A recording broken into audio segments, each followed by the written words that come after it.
প্রতিটি মানুষের জীবন শুরু হয়েছিল এক অসম্ভব যুদ্ধ দিয়ে, যেখানে ৩০ কোটি প্রতিযোগীর মধ্যে মাত্র একজন বিজয়ী হয়েছিল।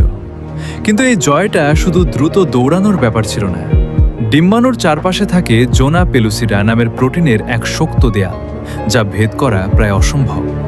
এখন প্রশ্ন হলো, শুক্রাণু এই দেয়াল ভাঙে কিভাবে? গায়ের জোরে, নাকি এর পেছনে অন্য কোনো রহস্য আছে? আসল রহস্য লুকিয়ে আছে শুক্রাণুর মাথায়।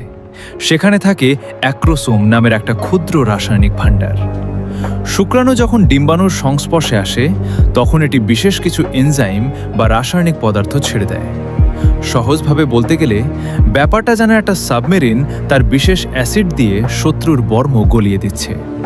এই এনজাইমগুলো ডিম্বাণুর শক্ত দেয়ালকে গলিয়ে দেয়, আর একই সময়ে শুক্রাণু তার লেজ ব্যবহার করে প্রচণ্ড ধাক্কা দিয়ে ভেতরে ঢুকে পড়ে। অনেকে মনে করেন যে শুক্রাণু সবার আগে পৌঁছায় সেই জেতে।